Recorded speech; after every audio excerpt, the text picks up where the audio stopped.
She saw the medical bill, but who paid $42,000 and why? My son was lying in a hospital bed, asking for the one thing keeping him stable, and I had to lie to his face. Have you ever had to choose between the truth and protecting someone you love from it? Because I did. But before we continue, please subscribe and turn on the notification bell for updates. My name is Sarah Bennett. I'm 34, and 3 days ago, I was standing beside my 10-year-old son, Caleb, as monitors beeped steadily around him. His hands wouldn't stop shaking. His breathing kept catching, like his body didn't trust itself anymore. And he kept asking the same question. Where's Atlas? Not once, not twice, over and over again. Atlas isn't just a dog. He's Caleb's service dog, trained to detect seizures before they happen, trained to ground him when his nervous system spirals, trained to keep him functioning in a world that doesn't slow down for him. Without Atlas, Caleb doesn't just struggle. He breaks. And I stood there, forcing a smile I didn't feel, saying, "He'll be here soon, baby." But here's the problem. I already knew something was wrong. Because earlier that day, I went home to grab Caleb's things and Atlas was gone. No leash, no bed, no note, just gone. And my mother, Margaret Bennett, was sitting at the kitchen table like nothing had happened, calm, composed, scrolling through her tablet like she was reading the weather. Too calm. That's when I saw it. A notification on her screen. $42,000. Transfer complete. I remember blinking, thinking maybe I read it wrong, maybe it was something else, something normal. Then she smiled, not nervously, not guiltily, proud. And she said, almost casually, "I finally did something useful with that dog." My stomach dropped. I didn't even want to ask, but I did anyway. "Mom, where is Atlas?" She looked me dead in the eye, paused, then said something I will never forget. "He's better off where he is." That's when it hit me. She genuinely believed she'd done the right thing. Not a mistake, not a misunderstanding, a decision. And the worst part, she wasn't even trying to hide it. I just stood there staring at her, waiting for the part where she'd backtrack, laugh it off, say it was temporary. But she didn't. She set her tablet down, folded her hands like we were about to discuss groceries, and said, "Sarah, that dog was costing you everything. Time, money, energy. You've been stretched thin for years." I actually laughed. Not because it was funny, but because I couldn't believe what I was hearing. "That dog," I said slowly, "keeps your grandson alive." She sighed, like I was being dramatic. "You rely on him too much. Caleb needs to learn independence." Independence? From seizures? From something his own body couldn't control? I felt something cold settle in my chest. Because this wasn't new. My mom had always had opinions about Atlas.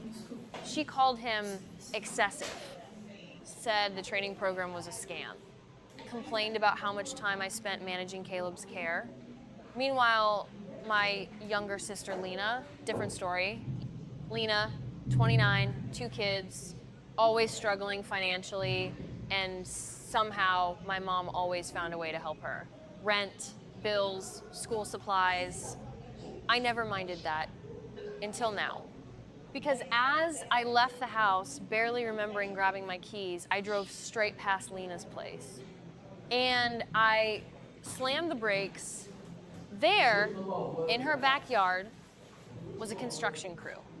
Digging, framing, installing something massive, a pool, brand new, half-built, expensive. I didn't even get out of the car at first.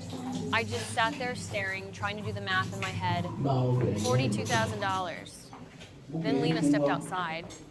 She saw me, and for a second, just a second, her face changed. Guilt, sharp and quick. I got out of the car. Tell me that's not what I think it is. She crossed her arms, defensive already. Mom said it was handled. Handled. That word again. handled When how you have, Lena, if she since this thing I hesitated, don't know, looked you away. already don't block am. So And later say the best so that's when I now instead knew give them money then I you didn't wait for her to that say next it. day you say now for I you turned around, got back in my car, and made one call.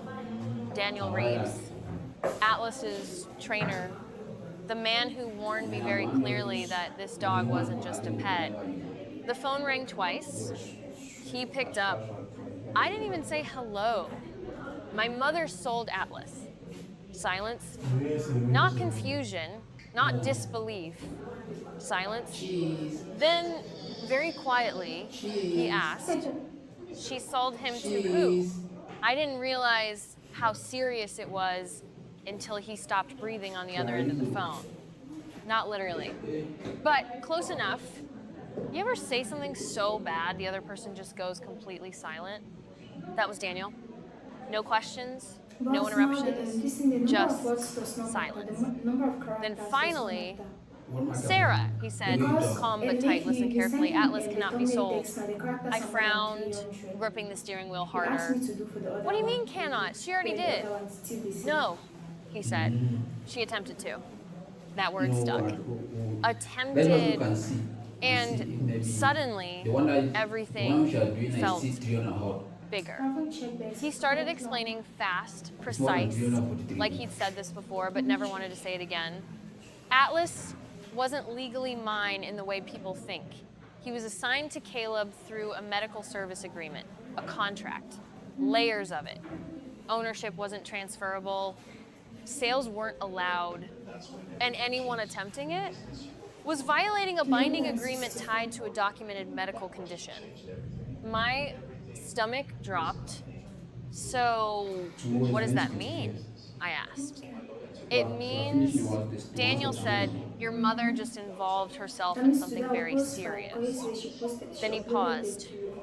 and his voice But let me changed. just keep on for "Where tomorrow. is she right Yeah, now?" just keep it. "At Just keep it home. before. I'm on my way." The call Until ended before before you I could say choose anything else. the best which I you feel is sat there among for them. a second, Until heart the pounding, five. trying to process everything. This wasn't just about getting But Atlas back she's anymore. learning. This was legal, Choose the best four today. medical, dangerous. And then my phone buzzed again. The hospital. I answered immediately. "Miss Bennett," the nurse said, voice careful. Imagine I paid for "Caleb is becoming increasingly distressed. He's refusing certain treatments. He keeps asking for his service dog." My chest tightened. "I'm working on it," I said quickly. "Please just give me a little more time." "You need to understand," she added gently. "His condition is becoming harder to stabilize." Harder to stabilize. Without Atlas. I ended the call, already turning the car around. And when I pulled into the driveway, Daniel was already there, standing outside, still, focused. And when my mother opened the door, greeting him like an unexpected guest, he didn't smile, he didn't raise his voice. He just stepped closer, looked her directly in the eye, and said, "You sold something you never owned." He didn't yell, he didn't argue, and somehow that made it worse. The house felt smaller with Daniel inside it, tighter, like the walls themselves were listening. My mother Margaret stood there, arms crossed, still trying to hold on to that same calm composure, that same quiet confidence she'd had earlier. But it was slipping, just slightly. "You're being dramatic," she said, brushing past him. "It was a dog. I found a buyer, a very generous one, I might add." Daniel didn't move, didn't react. "Atlas," he said evenly, "is a medically assigned service animal under a protected agreement. He is not a personal asset. He is not transferable property." Margaret let out a short laugh. "I'm her mother. I think I have some authority in my own house." That's when Daniel took a step closer. Not aggressive, not rushed, deliberate. And for the first time, my mother didn't interrupt. "That dog," he said quietly, "was placed to monitor a neurological condition. He is trained to detect and respond to life-threatening episodes before they occur." Silence. "He is not optional." Margaret's expression flickered. Just for a What happened second, yesterday night? Daniel Yes. I guess it continued, was this voice morning was steady. around The individual you 100 sold him shoes. to was not informed of this. Tina was making That me. constitutes I got up misrepresentation. in the morning. I And saw. removing him from the assigned patient, your See, grandson, this qualifies 7:30 as night, medical it shows that your face endangerment. cut is okay. Now she wasn't smiling But anymore. that's half an hour. I've already Yes. contacted the buyer, he added. They were unaware. They are They are no cooperating. more complaining. My heart Have you checked skipped. the L? Cooperating? You're How? not I replying the comments asked. again. I'm He's being replying. returned. Those words hit like air rushing back into a room. But Daniel wasn't finished. I've also filed a report regarding the contract violation. Margaret straightened. You can't be serious. Do you think so? I am, he said simply. And that's when it happened. It's possible now The they are shift. right. They were right The to moment Valentino. it all finally caught up to her, It's possible. her They eyes don't know moved yet. quickly, calculating like she was trying to find a way out of something that suddenly had no exits. Maybe That it's dog a, was, sleep Daniel disorder began, case. It might- stepping it cannot closer be again, the, his voice dropping just the slightly. like the frequency Assigned because to it keep cannot the Just child you. alive. You know Silence the video filled the and I edit the room, video. heavy, unavoidable. And Yesterday for they the used first the, time since this new started, voice, or is- my it mother wasn't stopped used smiling. ever Yesterday since. we changed the voice. Then my phone Okay, just for rang, yesterday. Yeah. sharp, loud, cutting through everything. Yeah, let's The hospital. Shit, I I'm answered losing. instantly. Yeah, Miss let's Bennett, just stick the to nurse the said, person that urgency is- breaking No. through now. You cannot You need go. to come You cannot back. stick to that Caleb's way. condition is Okay, worsening. that's the We clean need to voice. The know. clean voice that I'm I didn't let her Yeah. finish. Okay, let's check. Because there was only one question that mattered, and it echoed louder than anything else in my head. Would Atlas get there in time? By the time I got back to the hospital, I didn't know what I was walking into. Everything felt too No, slow. reply now. The I elevator, think probably the hallway, you just be looking at even the my comments own again. Let us breathing. say, all I could think when was is one today? thing, Tuesday please now. let him still be Wednesday, okay. Thursday. When I Wednesday reached by Caleb's Thursday, room, the door was we're not slightly gonna open. see. Nurses If were we're inside, sure speaking in that low, voice. controlled voices.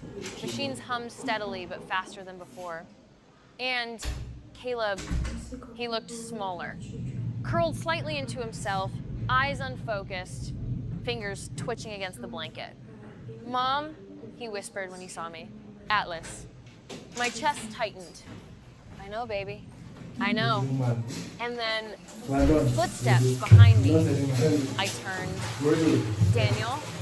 And beside him, Atlas.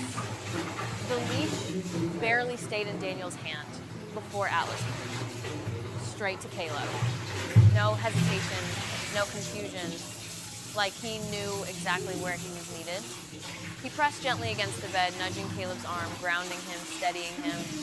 Caleb's breathing started to slow noticeably, almost immediately. The room changed. Tension dissolved into something quieter, controlled. One of the nurses actually exhaled in relief.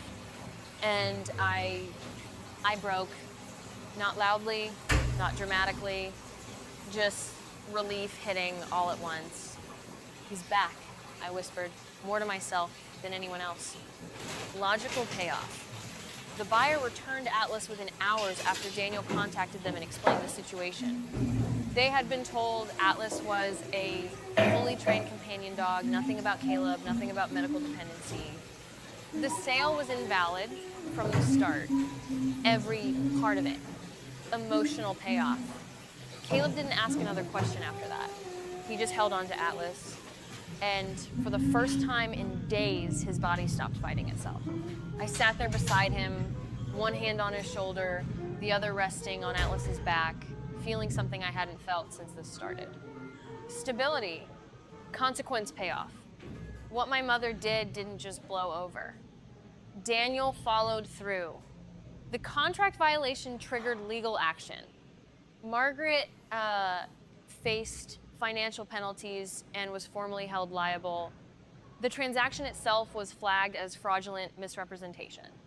And Lena? The pool construction stopped within days.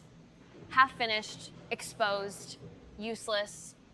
The money had to be returned. And just like that, everything my mother tried to build with that decision collapsed. I haven't spoken to her since. Not because I'm angry, because I understand something now that I didn't before. Final resolution moment. Weeks later, Caleb came home. Atlas never left his side.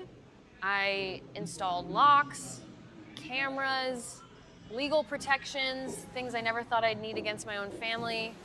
One evening, I stood by the front door, watching Caleb sit calmly on the couch, one hand resting on Atlas like it was the most natural thing in the world. Safe, stable. Here, I locked the door quietly, not out of fear, but out of certainty. Some things can be replaced. Money, objects, even relationships. But trust, once it's gone, it stays gone. If this happened to you, would you forgive her or never look back?